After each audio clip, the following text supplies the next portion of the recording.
The world of the ultra-wealthy is shrouded in secrecy and intrigue, but there is one man who has managed to stay entirely off the radar. From Dallas, Texas, Daniel Andrew Beale, born on November 11, 1952, is a man of mystery. But one thing is certain, he is worth a staggering $8.4 billion. Some become billionaires because they are born with that greed is good gene that makes wheeling, dealing, and making money the equivalent of human catnip. Others are inventors who come up with the next great service or product, whether mechanical or digital, that people suddenly can't live without. And then there are those like Daniel Andrew Andy Beale who have the smarts, savvy, and foresight to identify and capitalize on less obvious opportunities. Part financial divining rod, part innate risk taker, Beale is a self-made billionaire who approaches business like a math problem. And the challenge of finding the solution is just as important as his growing net worth. Beale's close friend, former Welcome Back Kotter actor turned poker player Gabe Kaplan, calls him one of the last really independent men in America, who does exactly what he wants to do whenever he wants to do it. Most of the time he goes against the grain. It's a trait, along with his entrepreneurial spirit, that was apparent even as a youth. Beale grew up in blue-collar Lansing, Michigan, the son of a mechanical engineer father and state government secretary mother. He had an instinctive sense of supply and demand. As kids, he and his brother charged other neighborhood children to throw darts at balloons attached to wooden boards in his family's backyard. He also mowed lawns and installed security systems, but his gift was thinking outside the box. One of his first enterprises as a teenager was repairing used televisions, then selling them to low-income families who couldn't afford new models. He also started a business that physically relocated houses from one part of Lansing to another, after a planned freeway left abandoned houses in its wake. In 1971, when he was 19, Beale bought a house in Lansing for $6,500 and rented it out for $119 a month, which became his most profitable business venture to date. He attended Michigan State and studied math but dropped out and enrolled in night classes at Lansing Community College. After turning 21, Beale went to Las Vegas and used his math skills to become a successful card counter. His abilities won him a lot of money and eventually got him kicked out of most casinos. There were no such limitations in real estate. So in 1976, Beale attended a federal auction sponsored by the Department of Housing and Urban Development HUD in Washington, with plans to bid on an apartment complex in Gulfport, Mississippi. Instead, he ended up bidding $217,000 on a Waco, Texas, apartment building. He won the bid and paid with $17,500 of his own money and a $200,000 loan.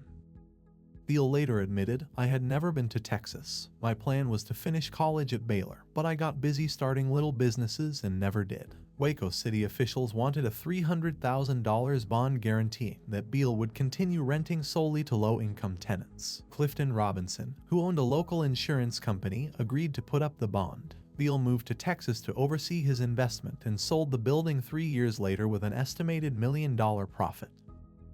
Inspiration can hit Beale almost anywhere. While attending a real estate seminar in Washington, he was fascinated that so many people in nearly all industries were happy to pay for the privilege of listening to the advice of designated experts. So he founded the National Institute for Continuing Professional Development. From the late 1970s to the early 1980s, the company hosted seminars in major cities across the United States, earning Beale a tidy profit. But such businesses were almost sidelines because his primary focus remained on real estate. In 1981, Beale and Robinson teamed up again and purchased 2 blighted, HUD-owned Newark, New Jersey, apartment buildings.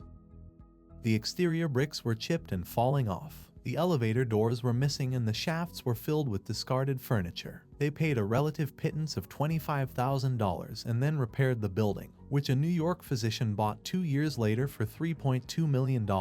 Beale used the profits from the Newark deal to open Dallas-based Allegiance Savings and Loan Association that was later renamed Beale Financial. It was 1988, in the middle of the Texas Savings and Loan S&L crisis, and many of his peers thought he was taking a questionable risk jumping into a foundering industry. But Beale saw it as a golden opportunity. I'm not sure I'd call it taking chances. I think of it as attributing a different level of risk to a problem than the rest of the world attributes to it. I'm not that much of a risk taker. I just take situations that people perceive to be high risk, and I decide that they can be managed to low risk. I'm really very conservative. All the other banks were failing. What better time to start a bank? If everybody else is going broke, that simply means your competition is going away. Beal reasons. He bought non-performing loans at steep discounts from the Resolution Trust Corporation (RTC), a temporary federal agency established in 1989 to oversee the disposal of assets from failed S&Ls. He then worked to secure payments on the loans, a process many other institutions found too cumbersome. But it generated more than $27 million in income for Beal in 1995 and helped the bank increase its assets to $1.2 billion by the time the RTC closed in December 1995. Not all of Beal's hunches paid off. For example, his expansion efforts to markets such as Russia and Mexico ultimately failed, as did his venture into outer space. In 1997, Beal started an aerospace company designed to compete with NASA. His original idea was to start a satellite company, but the cost of getting them into space was daunting. That gave Beal the idea to provide the rockets that carried communications satellites in orbit. Some of his staunchest business defenders thought the idea was perhaps overly ambitious, even by Beal's standards. He was aware of the skepticism. People told me I was crazy. Someone said I was having a midlife crisis, Beal said shortly after the company opened. I thought it was a reasoned decision and continue to believe it's a reasoned decision. It can be managed to very acceptable risk. At its peak, Beal Aerospace employed more than 200 workers, and it is estimated he spent at least $200 million of his own money on the project.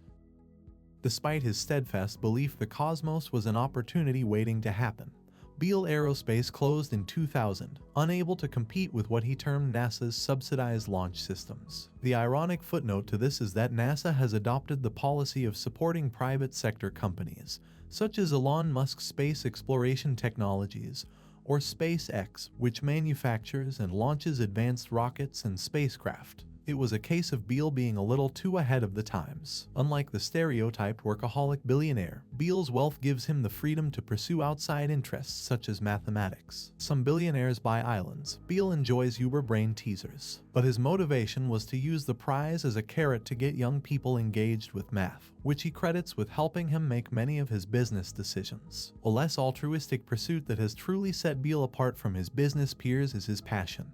But the divorce lawsuit filed by his wife, Simona. She attempted to sue him for $20 billion. Beal's lawyer called it extortion, but remained calm through it all. That is probably because Andy Beale had a prenup and a post-nup agreement in place. The results are sealed by the court, but it is a safe bet Simona didn't get what she was demanding. If she had, Beale wouldn't be here. Andrew Beale usually makes headlines for his uncanny ability to read the economic winds. During the real estate and credit boom in the early 2000s, Beale restricted lending, believing the bubble had to burst. Then after the severe 2008 financial crisis, he bought aggressively, acquiring a failed Alabama bank in 2009 and another in New Mexico the following year. When the dust from the recession cleared, he had increased Beal Bank's assets to over $10 billion. There's no real secret to Beal's formula. He looks for assets, generally packages of loans and bonds, which are worth more than their market prices. What sets him apart, however, is his knack for picking the right assets time and again. Danny Payne, a former commissioner of the Texas Department of Savings and Mortgage Lending, observes, "There's a lot of Beal wannabes, but with all due respect, I don't know of a single individual who would have the same ability that Andy does to manage those risks. It took me years to get that comfort level and realize how unique this person is."